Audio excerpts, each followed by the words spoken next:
Hey, welcome to the podcast. This is The Surge Effect, and I'm your host, Mike Surge. This podcast will be talking about anything and everything, life in general to current events and past events, and all things about this beautiful and wonderful world that we live in. And this podcast, well, it'll probably have an effect on you.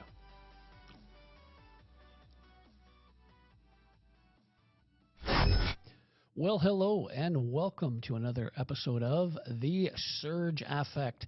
Today we're going to be talking about Don Plett. He is a senator in our House of Commons, or in our Senate here in Canada. And he talks about a bunch of liberal scandals that's occurred for years and years and years.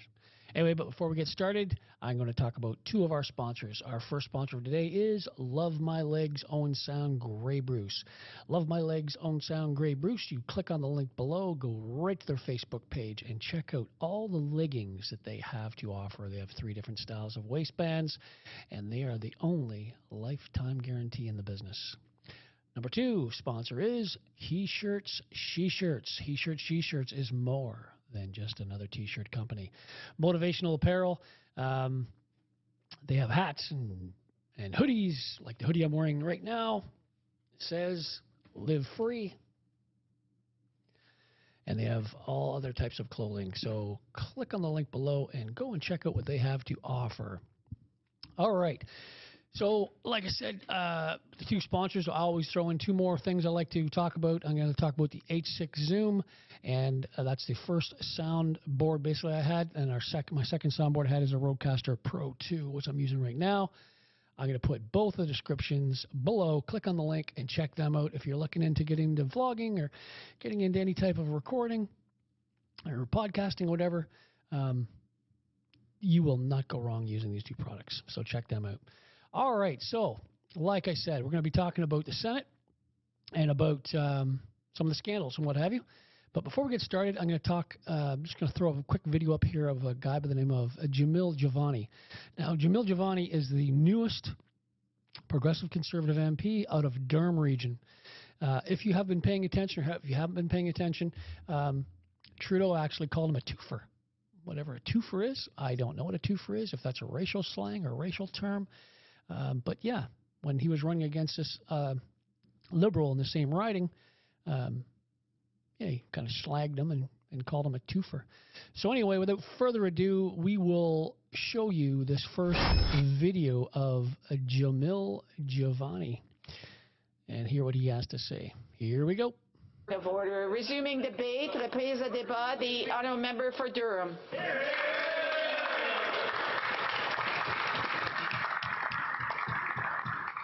Madam Speaker, I rise in the chamber today as Canada's newest Member of Parliament, elected to represent the riding of Durham. And I have a very clear message to deliver on behalf of my community in Durham. We are tired of the Prime Minister's broken promises. We are tired of the Prime Minister promising to fix this and fix that, and in return what we receive is a life that is harder and more expensive. Madam Speaker, we believe that Canadians deserve better, and we believe that the topic of debate today, pharmacare, is just the latest example of the Prime Minister promising big things only to disappoint the people of Canada. Now, I put my name on a ballot, and I wanted this job as Member of Parliament because despite the Prime Minister's best efforts, I am optimistic and hopeful about the future of this country. I believe that once we have a new leader in this great land, we will see brighter days ahead. Hear, hear. And my optimism does not come from these big deficits or these big budget announcements. My optimism comes from my knowledge of the people of Canada and the people of Durham. My optimism comes from people like Kirk Kemp, who runs one of the biggest and most important agricultural businesses in Canada, Algoma Orchards. And as he becomes more successful in his business, he only gives back more to our community, supporting initiatives like the Bowmanville Hospital redevelopment. My optimism comes from people like Dr. Khan Chandra, a dentist in Curtis, Ontario, who has built a tremendous business, provides for his family, and gives back to our community as a connector for Durham's growing Tamil community. And my optimism comes from Kim and Leon Morrow over on Taunton Road East in Oshawa, who scrape together every spare dollar they can find and every spare moment to provide guidance and mentorship to young men and women who may otherwise fall into the pitfalls that await struggling youth. But Kim and Leon have their backs, and that is why I'm hopeful about the future of this country. You see, Madam Speaker, I'm very honored to stand here in this beautiful building, and I appreciate the chance to dress up in a suit and a tie. But my heart was not shaped in places like this. My heart was shaped by people like my grandfather, Robert McFarland, rest in peace. My grandfather, who worked as a school custodian for decades in the Toronto District School Board. A man who swept the floors and mopped the floors, who kept the classrooms tidy, who locked up at the end of the night so that children had a place to learn and teachers had a place to work. And I carry his story with me. I come into this job very much a servant, like my grandpa. I am here to protect what makes this country special, to protect the rights and freedoms of Canadians, to make sure that this country continues to be a place where people from all over the world can come and find a better life. People like my grandpa, who came here from Scotland, my grandmother, who came here from Ireland, and my father, who came here from Kenya. Now, I am aware that there is a liberal playbook that gets used against people who disagree with this Prime Minister. A playbook that likes to marginalize and vilify anyone who has the audacity to stand up and say what is happening in this country right now is not right. And that playbook the Prime Minister likes to use likes to cast people who disagree with him as racists. And I would be welcoming the Prime Minister to try that with me. You know, based on our history, I don't think that's going to go so well for him. But I also believe that he is completely out of touch with the needs and desires, the hopes and dreams of our very diverse country and the diverse communities like the one I represent in Durham.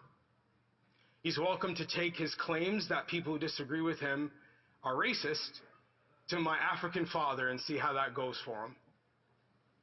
He also uses this liberal playbook to marginalize and vilify Canadians who disagree with him by calling those of us who believe in traditional family values bigots.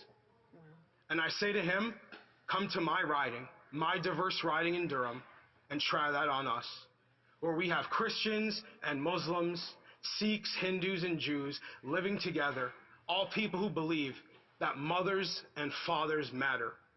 He's welcome to try that with us.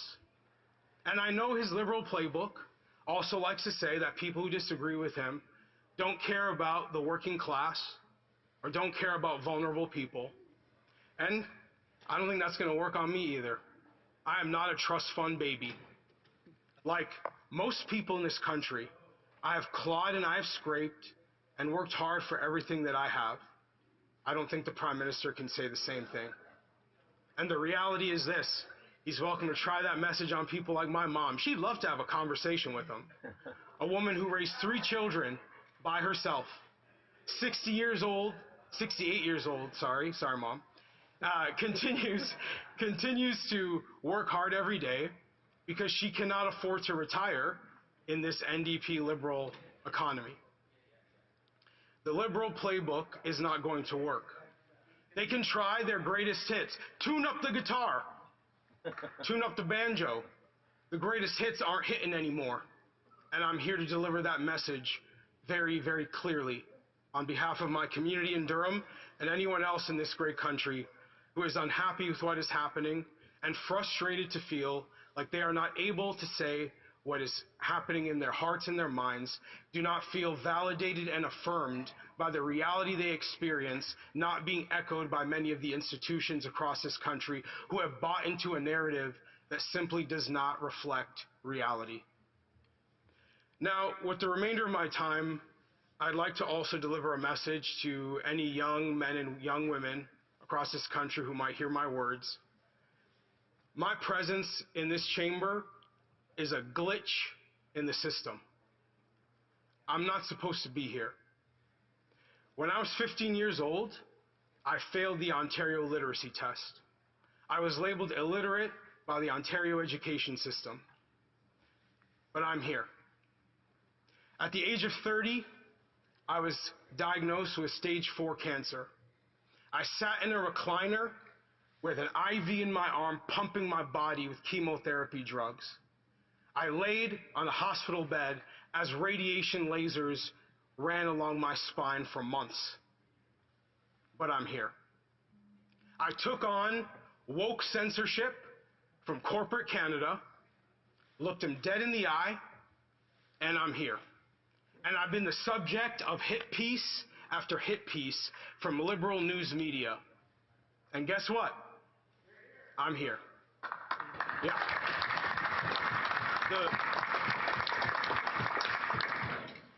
The reality is that many young men and young women are facing a variety of challenges across this country right now, some of whom are facing things that I can't even fathom. But as long as I stand in the House of Commons, as long as I'm honored to call myself a member of Parliament, I hope that I can be a walking, talking reminder that you should never give up. Don't give up on yourself, don't give up on your family, don't give up on your community, and don't give up on this country. And as long as I'm here, I won't give up on them either. Thank you. Wasn't that fantastic by Jamil Giovanni? Just incredible. Newest member of the House of Commons, and he's there for the right reasons. Being there for the right reasons means, you know, getting up every day and thinking to yourself, how am I going to make Canadians' lives better, not worse? Get up every day and think to yourself, what's in it for someone else, not what's in it for me? How do I make my fellow man, how do I make their life and woman better? The citizens of any country, their lives need to be better, not worse. The people that are leading or in charge, they need to take a long look in the mirror and think to themselves, am I doing what's right for the people that I serve? Or am I doing what's right for serving me? These people need to serve other people. That's the whole point. They're in power to serve other people, not to serve themselves. All right, with that being said, I'm just going to throw up a little document here about the Senate. A lot of people may or may not know what the Senate's all about. They may understand how it works, maybe they don't. Here's a list, just a quick little review on what the Senate does. So basically the Senate, they pass bills, they review legislation, they investigating issues.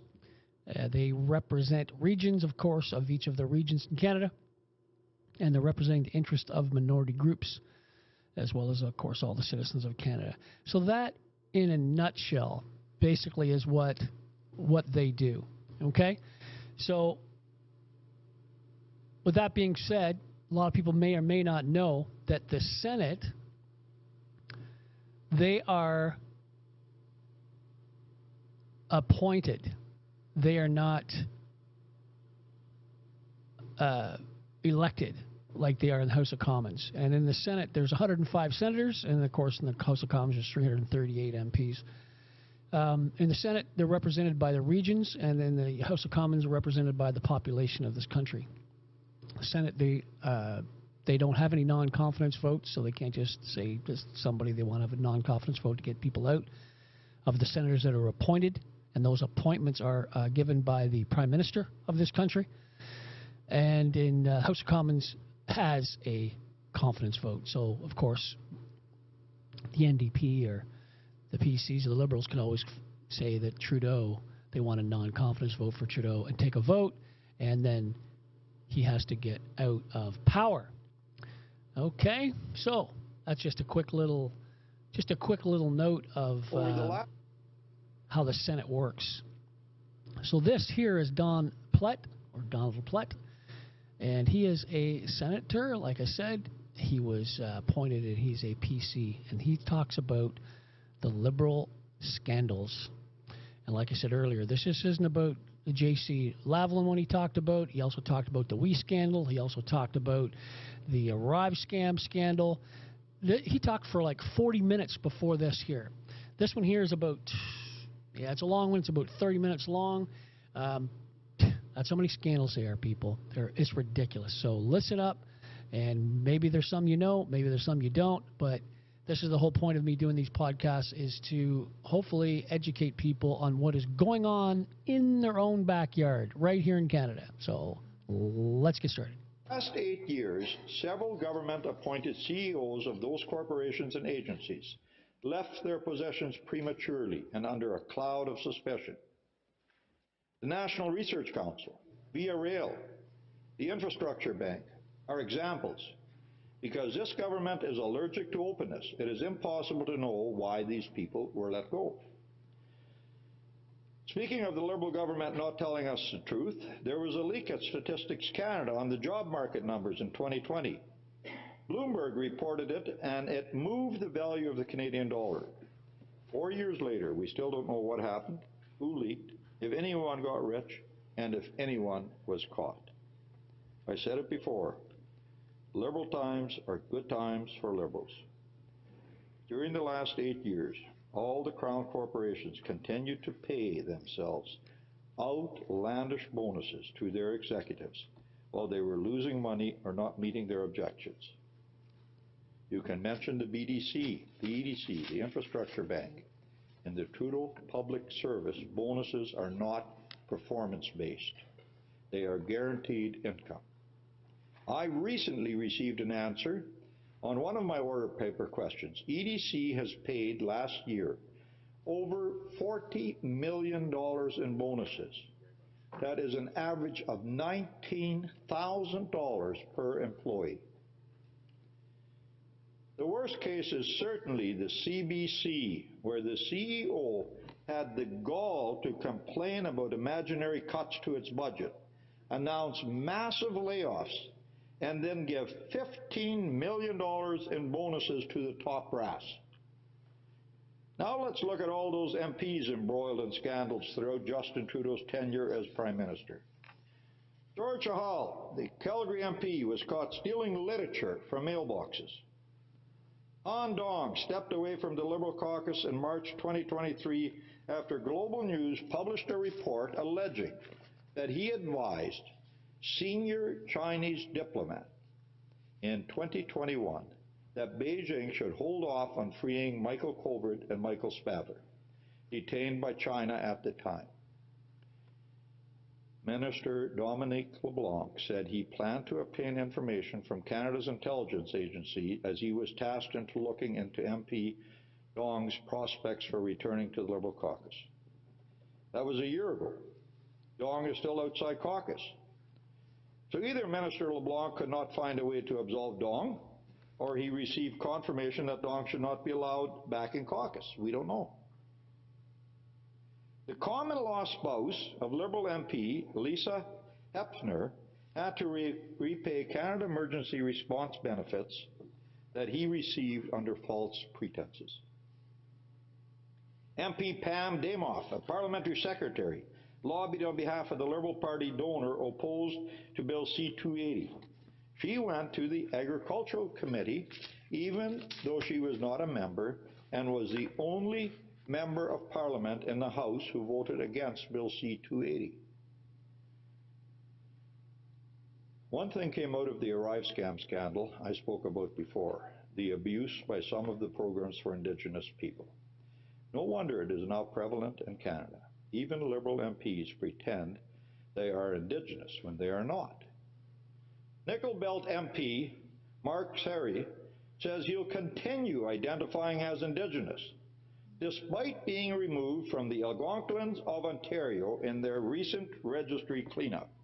He pretends he is Algonquin, since he has been Algonquin assessed. He has an Algonquin ancestor born somewhere around 1630. Greg Fergus was previously caught in an ethics violation as parliamentary secretary to the Prime Minister. after writing a letter to the CRTC in support of a television channel with an application before it, leading an exasperated ethics commissioner to call for mandatory training in conflict of interest issues for all ministers and parliamentary secretaries. Greg Fergus, that is the Speaker of the House right now. Since his selection as Speaker, he has been caught in a series of wrongdoings, apparently forgetting time after time that as Speaker, he should not be involved in partisan politics. Who can forget that a former Waffen SS soldier was invited to President Zelensky's speech in the House of Commons? The Trudeau government was quick to push the then Speaker under the bus for that one. But later, when it was highlighted that the Prime Minister himself invited the former Nazi to a reception in Toronto, the Prime Minister's office went strangely silent.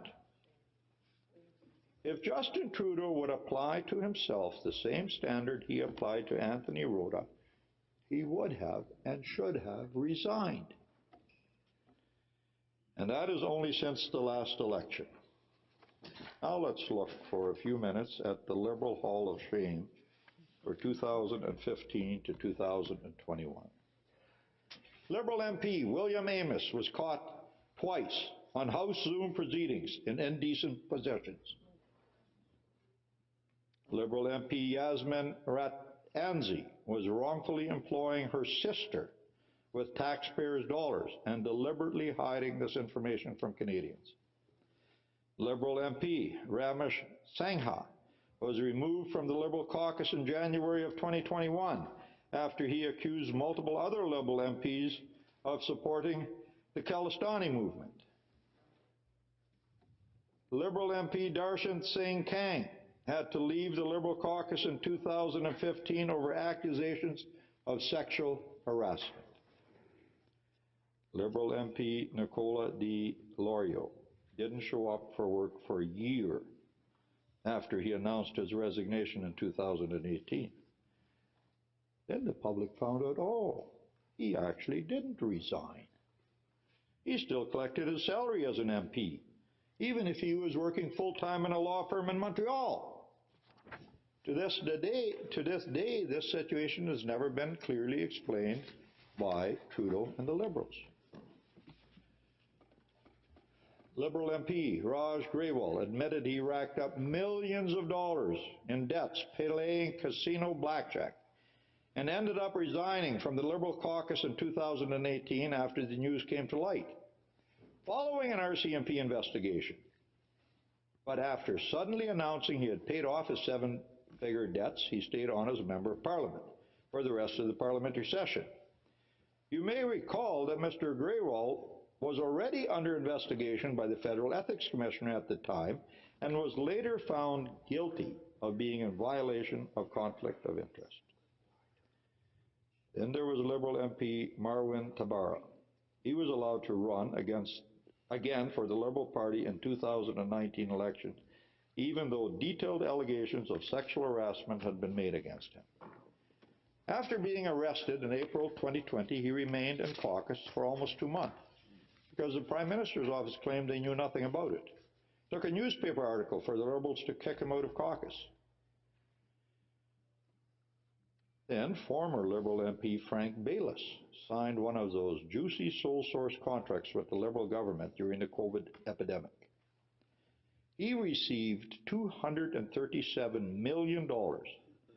Public health agency figures disclose that more than 90% of the 10,000 Baylis Medical Company ventilators it bought were never used in any clinic or any hospital. Sadly, these ethical lapses were even worse amongst cabinet ministers. Let me give you a few examples.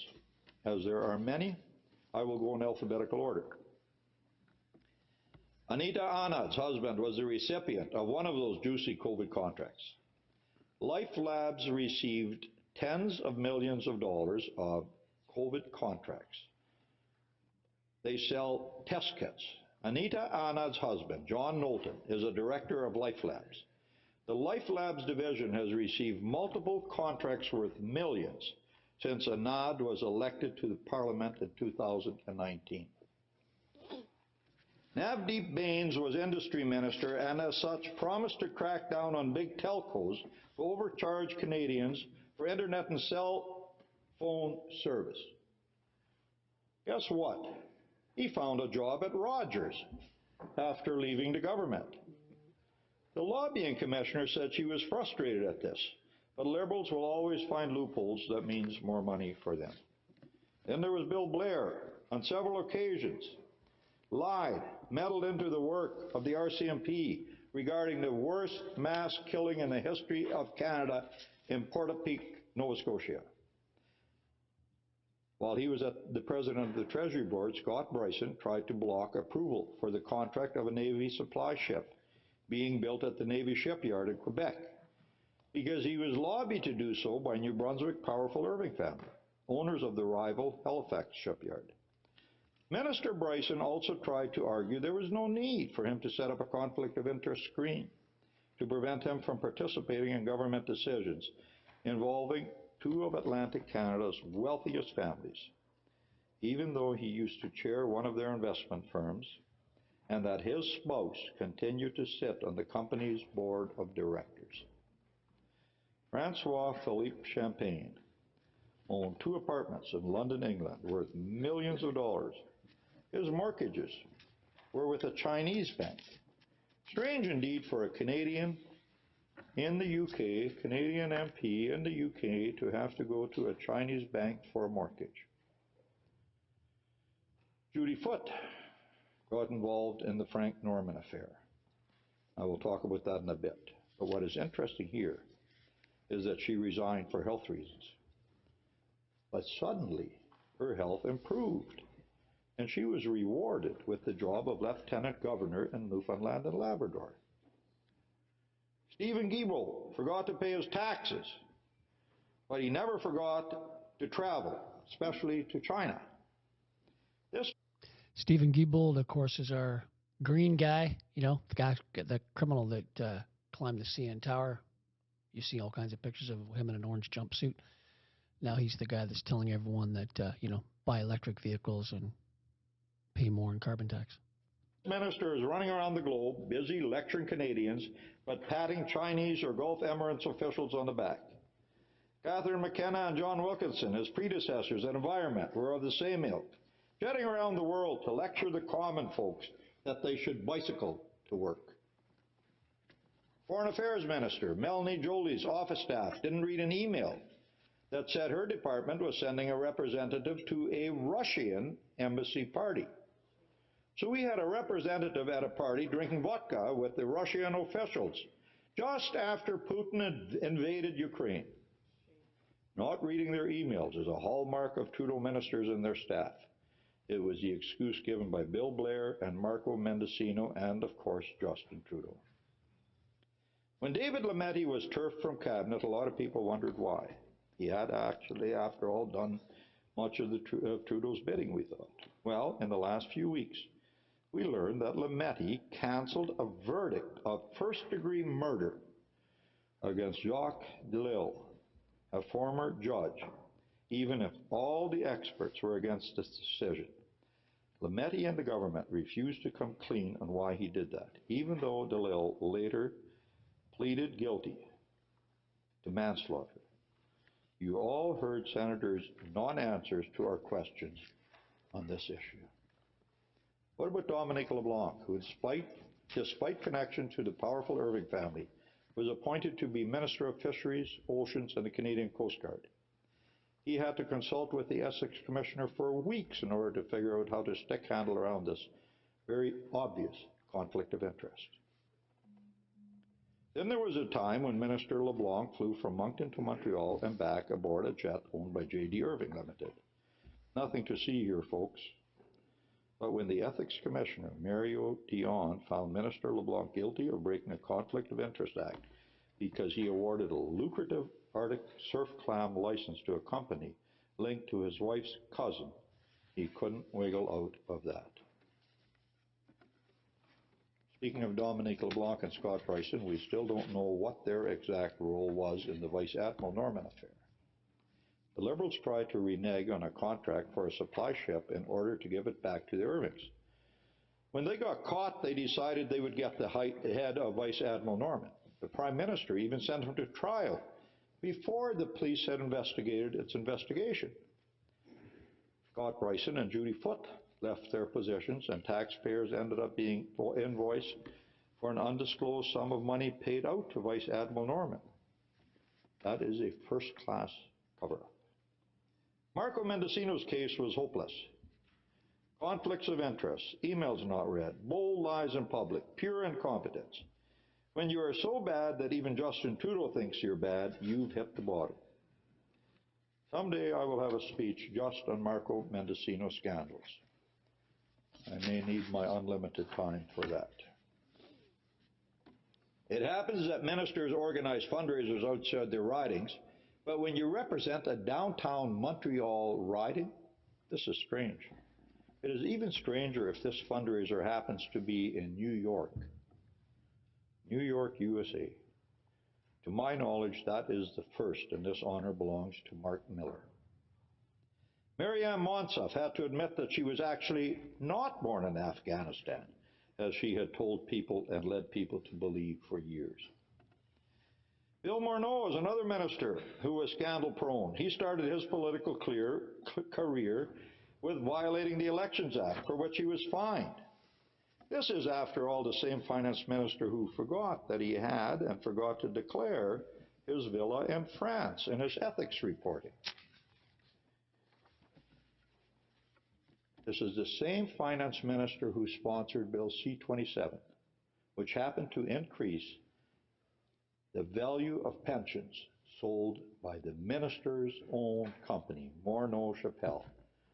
When the bill was tabled in the House of Commons, the value of Morneau-Chappelle shares jumped, and Minister Morneau just happened to still be holding $21 million worth of shares. And as I already mentioned, his role in the We Charity scandal, when he quit, he pretended he was going to the OECD top position. No one knows for sure if this was true. One thing is true and is real. Taxpayers footed the bill for his failed campaign. I still have an order paper question on the true cost, still unanswered after 25 months.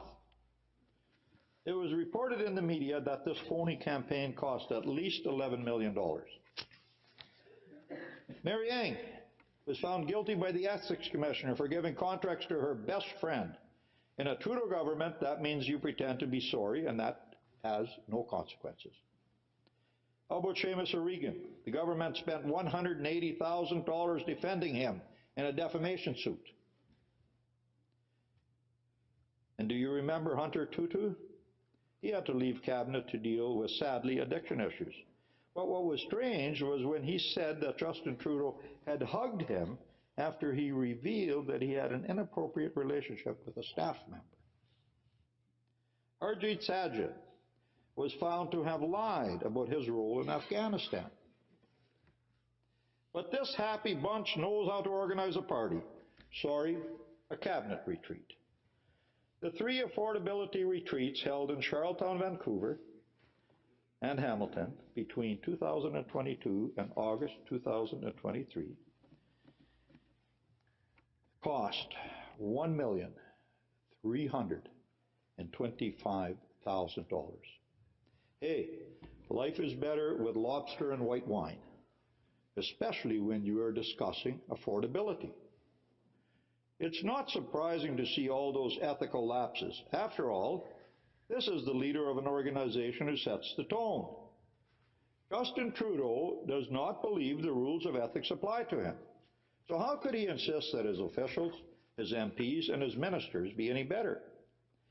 In 2015, we learned that Justin Trudeau was billing charities for speaking engagements, even as an MP. This was a first, colleagues. A sitting politician who charges people to hear him speak. When he got caught, he said he was sorry and wrote a check. A few weeks later, he was caught again. He had charged the House of Commons for expenses that had also been reimbursed by the organizations to which he spoke. Again, we had the, I'm sorry, here's a check routine. This was a preview of things to come. Who can forget the "thank you for your donation" comment and incident where the PM's elitist and condescending attitude was on full display when he jeered at an Indigenous protester before that? Before that, we had Elbowgate, when Justin Trudeau pushed aside fellow MP Ruth Ellen Brazo because he was in a hurry to vote. His time was more precious than others, and pushing aside women who get in the way is something our fake feminist Prime Minister does without hesitation. That was in line with Justin Trudeau's behavior in the Kokanee grope incident, where he groped a female journalist. Then he said, "Oh my, I would not have done this had I known that the woman was a national reporter." I guess in his mind it's more acceptable to grope a person that is not a national reporter than one that is. Now, we all remember, of course, that our Prime Minister decided that this was indeed a lesson, not just for him, but for all of us. We all know that some people experience things differently, he said. Now, let's not forget the 3, 4, 5, maybe more incidents where Justin Trudeau wore blackface because he thought it was funny to pretend that he was black. We don't know how many times he did that because he can't remember. It seems that this was a classic for Justin Trudeau, the comedian, to wear blackface. What does this show about Justin Trudeau's true character? One thing we know about him is that he likes to travel. And these trips will sometimes cause problems with his international guests, often be ethically wrong, and always very, very expensive to the Canadian taxpayer. There is the case of his vacations, of course, from the Aga Khan Island to the $80,000 a week resort in Jamaica. Justin Trudeau will only vacation first class and always on someone else's dime. Last Christmas, the Trudeaus enjoyed a $9,300 a night, 5,000 square foot villa that boasts 6 bedrooms, a private pool, a hot tub, butlers, a housekeeper, and a chef. After initially telling the media that Trudeau would be paying out of pocket for his family vacation to Jamaica over Christmas, the Prime Minister's office admitted that Trudeau and his family were actually staying in Jamaica at no cost. Again, this habit of lying to the public. Trudeau's arrogance was on full display when he explained with a smirk that, and I quote, "Like a lot of Canadian families, we went to stay with friends for the Christmas holidays." I also spent a day or two with friends over the Christmas holidays.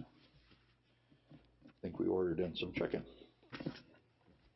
Trudeau does not use his wealthy connections only to get vacation spots down south. He gets to use a Calgary millionaire's beachfront house when he goes surfing in Tofino, BC, which allows him to get away from it all, especially get away from visiting the Indigenous people who invited him for the first ever National Day of Truth and Reconciliation. Now, our Prime Minister does not only enjoy water sports. His 4-day ski trip to Montana last year cost the taxpayers over $230,000. I do not dispute the right for the Prime Minister to take vacations with his families. We all like to do that. But I do not recall Prime Ministers Mulroney, Chrétien, Martin, Harper going to billionaire islands while they were in office. They spent most of their break weeks at Harrington Lake. It makes sense for the Prime Minister to go there. It's close to Ottawa, already organized for security, a bit like Camp David in the U.S. The government decided to spend upwards of $11 million to renovate Harrington Lake, including moving the secondary house closer to the lake. But Justin Trudeau does not use Harrington Lake. Why? Senators will certainly remember Trudeau's performance at Queen Elizabeth's funeral, where he sang Queen songs at his posh hotel, where he had a $6,000 a night suite with a butler. Remember how Senator Gold was refusing to answer who was in the suite? It is because of a mistake by a staffer that we learned what we all suspected. It was Justin sleeping in the room. He spent $61,000 to attend a summit with entertainers to talk about, get this, how to end poverty. Well, when you spend $1.3 million to talk about affordability, you should spend at least $60,000 talking about poverty. Trudeau's trip to India in 2018 was a complete disaster. He brought to India an Indian chef. Guess they didn't have any out there. He invited a terrorist on the trip. He made a fool of himself by not only appearing in disguise, but trying to be more Bollywood than the Bollywood stars themselves. He single-handedly caused a rift between Canada and the most populous country on earth. One aspect of Justin Trudeau's legacy that we will need to thoroughly investigate is, why has the Vancouver Chinese community funded his campaigns in Montreal for years? Also, there is a lot to learn about the dealings that went on at the Trudeau Foundation. This secretive and nebulous organization was granted $100 million by Jean Chrétien. You would think that was enough to do whatever this small clique of elitists wanted to do. But no, they accepted gifts from shady characters. Hopefully a new government will do what it can to provide Canadians with the truth about this organization. But colleagues, one thing is clear about Justin Trudeau. He is the Prime Minister who was found guilty of breaking the Conflict of Interest Act so many times that we have lost count. The Ethics Commissioner recommended that the Prime Minister and all of his cabinet receive a special refresher on what ethical conduct is and what is the code, what is in the code. Of course, those Liberals believe they are above the law. The rules are made for others, so they snub the Commissioner. Colleagues, I am nowhere near finished detailing the list of ethical breaches and misconduct committed by the Prime Minister, his cabinet, and other party MPs. But even if I have unlimited time, I will stop here because I think you get the point. Oh, no. But I must point out that all these facts are known because some journalists and the Conservative opposition has worked tirelessly to find the truth. The Trudeau government has developed what the Information Commissioner called a culture of secrecy. Senators can have a glimpse of what this culture of secrecy is right here in the Senate when the government continually refuses to answer our questions that it deems inconvenient. And Canadians now call the NDP Liberal coalition the costly cover-up coalition, because the NDP will always join the Liberals to stop House committees to investigate Liberal corruption. Here in the Senate, the Conservative opposition has managed, even though we are badly outnumbered, to shed some light on all that Liberal corruption. I suspect that is because that we have been as effective because that the government is I suspect that it is because we have been so effective that the government is cooking up a scheme to unilaterally change the rules of the Senate to reduce the powers of the opposition. They are so tired of us digging up the truth. We have to do something. So, colleagues, prepare for that, because that is what the leader of the government has indicated. We are going to take away the power of the opposition. We are going to take away the rights of the opposition. We are going to give the rights that you have to people who stand for nothing. Conservatives stand and support 6 million voters that voted for them in the last election. And we will continue to do our job. Justin Trudeau will be remembered as a Prime Minister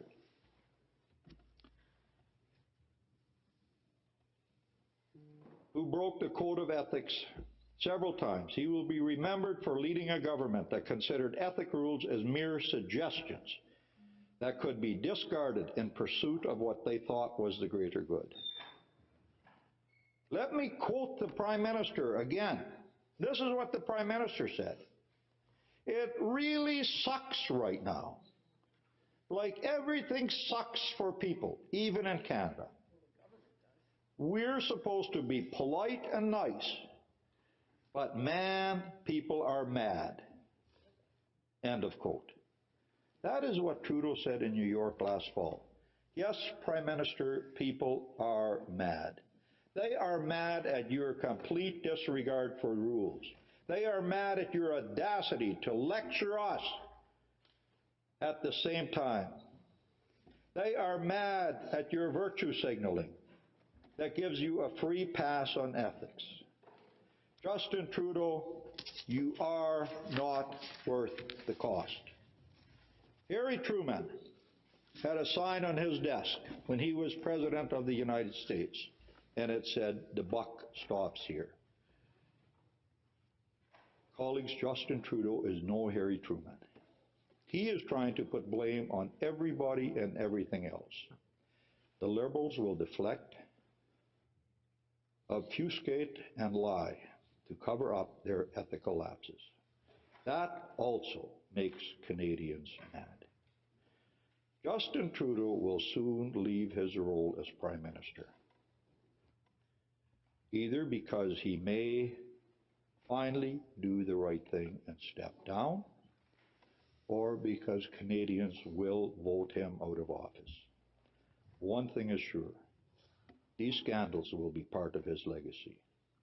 Canadians will turn to Pierre Poilievre and the common sense Conservatives to bring back integrity and ethics to this government and to our country. Colleagues, I intend to cover more of what Justin Trudeau's legacy will be all about. So with that, I will move the adjournment of the debate. So there you have it. That's Mr. Plett, Donald Plett. Like I said before, I even showed those videos.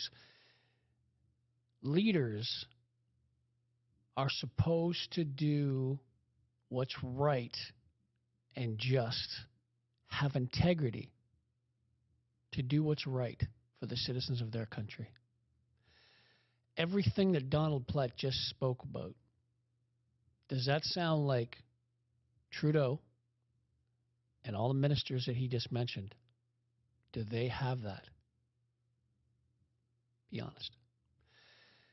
If that was anyone else, there'd be criminal charges, you'd probably be put in jail, you'd be paying back fines, fined heavily, lose your job, get fired.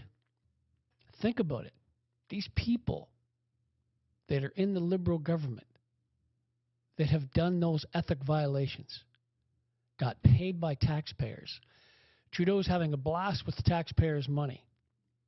Everywhere he goes, he spends hundreds of thousands of dollars. It's crazy.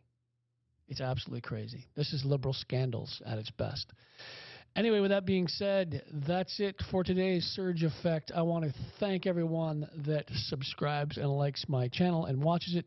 Please, if you haven't, subscribe, like, share. When you subscribe and like, it helps with the algorithm, gets my videos out there. Share my videos with other people. I want to try to educate people, obviously, especially when it comes to stuff like politics, where people don't know what's going on in the background. Couldn't be bothered watching stuff on TV.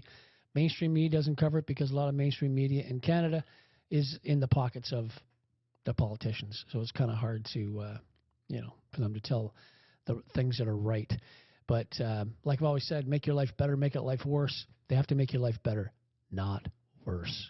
It's that simple, right? And if they do, they got to go. If they make it worse, they got to go. They got to make it better. So before I sign off, I always say I can be found on Rumble, and I can also be found on Spotify. I can also be found on any Android or Apple device. Simply type in The Surge Affect, and you will see my black logo. It says TSA with a microphone. And I'm on social media. I'm also on X, of course. And I always share stuff on X as well. So with that being said, like I said, it's been about almost an hour podcast. One of the longest ones I've probably ever done. So hopefully you can listen to this on one of your audio that I post, because the one on YouTube is going to be fairly long. I try not to talk too much when Don was speaking, but a couple of times I had to jump in there and say a couple things. That was about it. All right, folks. Until next podcast, have yourself a fantastic day. Cheers. This episode sponsored by He Shirts, She Shirts. Go to www.heshirtssheshirts.ca. Just type in the letters TSA, The Surge Effect. When you check out, type in TSA for your coupon and receive 10% off your next purchase. Thanks for listening to today's podcast, everybody.